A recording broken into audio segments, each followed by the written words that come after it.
Night isn't always peaceful. For communities on the edge of the wild, it can be a time of fear. It's when the familiar sounds of the village fade into an unnerving silence. A silence that means a predator is on the move. And on a night just like this, one family would come face to face with one of the world's most beautiful and most deadly hunters. This isn't just a story from some faraway land. It's a reality playing out more and more often on the chaotic frontier between our world and theirs.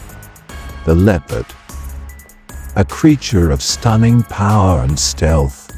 An apex predator we're finding in our backyards, our farms, and our streets. But why? What drives this elusive big cat, an animal that normally wants nothing to do with humans, to attack us? Here we're going to break down the chilling reasons a beautiful predator like the leopard sometimes goes after people.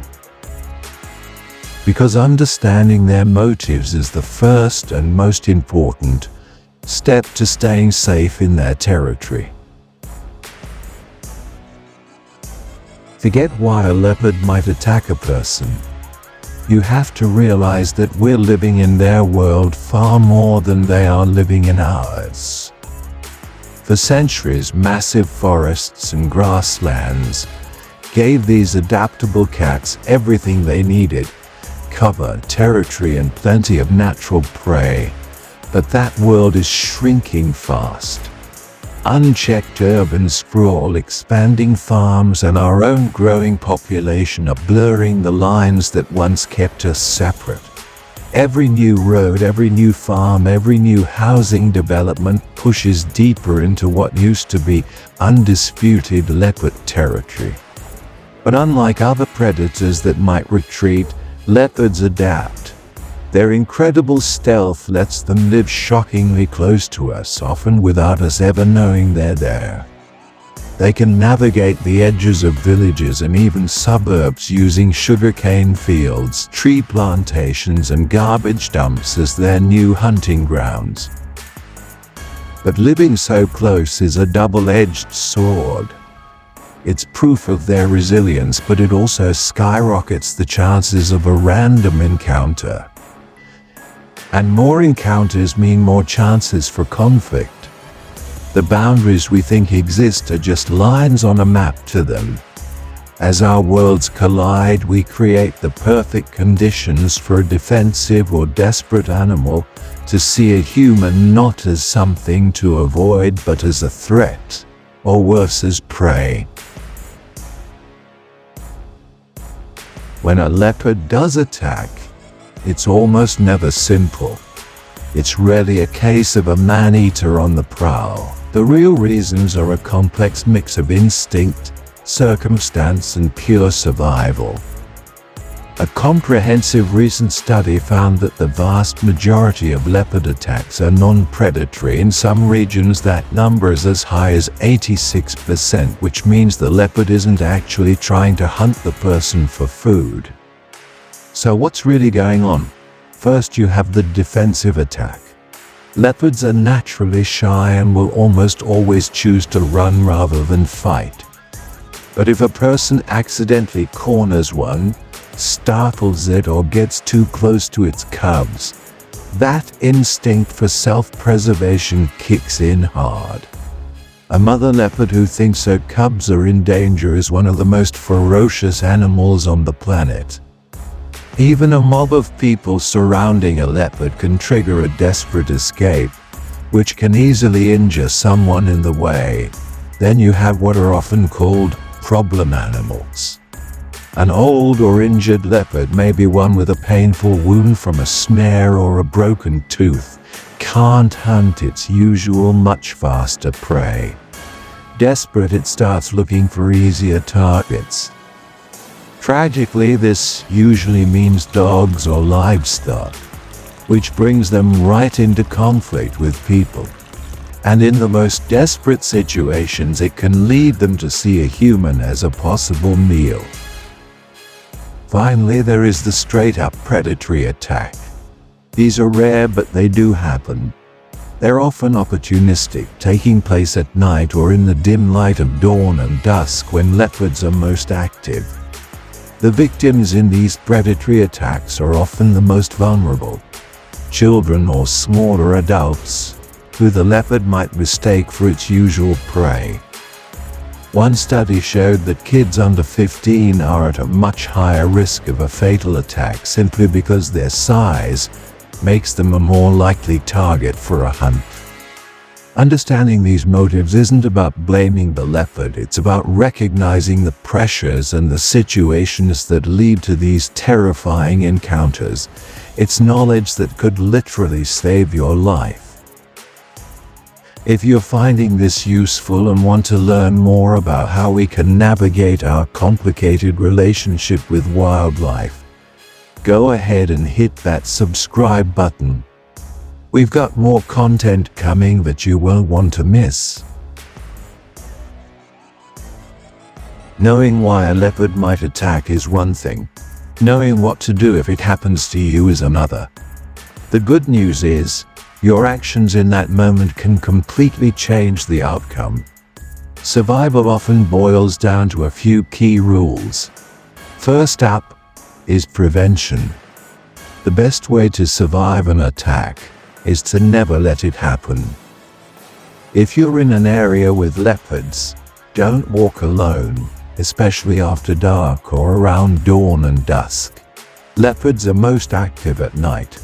If you have to be out, go in a group and make some noise, talk, sing, or play music on your phone. This lets any leopard in the area know you're there and gives it what it wants most: time to get away from you. And always supervise children when they're playing outside in these areas. But what if you do come face to face with one? The single most important rule is, do not run. Running triggers a predator's chase instinct, a hardwired impulse. You have zero chance of outrunning. Instead, stand your ground. Try to stay calm and don't stare it down with prolonged eye contact, as that can be seen as a challenge. Make yourself look bigger. Raise your arms, open your jacket, stand as tall as you can.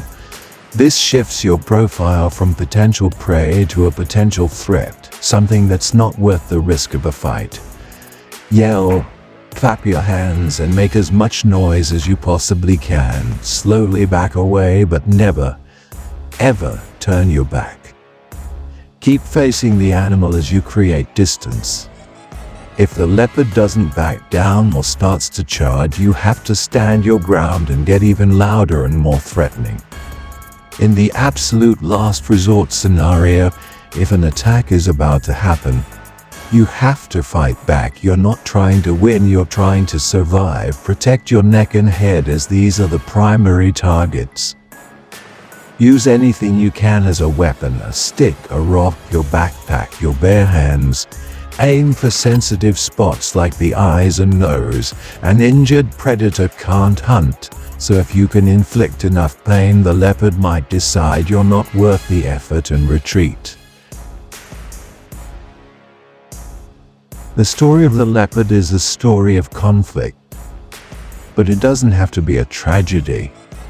These attacks, as terrifying as they are symptoms of a much bigger problem: our struggle to balance human needs with the needs of wildlife. Across places like India and Nepal, these encounters are on the rise, not because leopards are getting more aggressive, but simply because our worlds are overlapping more than ever before.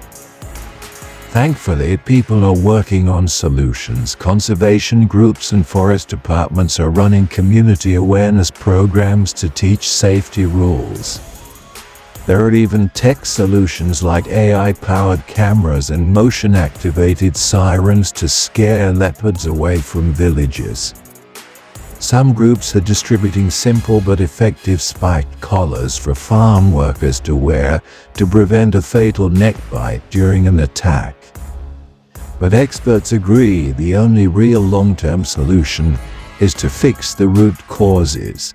That means protecting natural habitats, making sure leopards have enough wild prey so they don't have to hunt livestock, and managing our trash better so it doesn't attract stray dogs and other animals into our neighborhoods.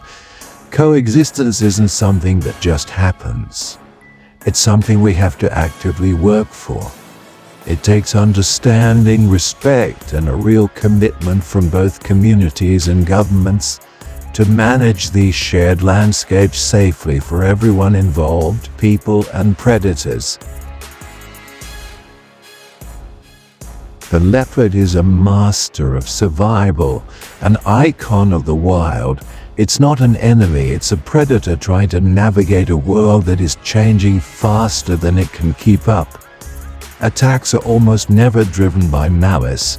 They're born from fear, desperation, habitat loss, and the instinct to defend itself. By understanding that, we can change our own behavior. Remember the rules. Stay calm and never run.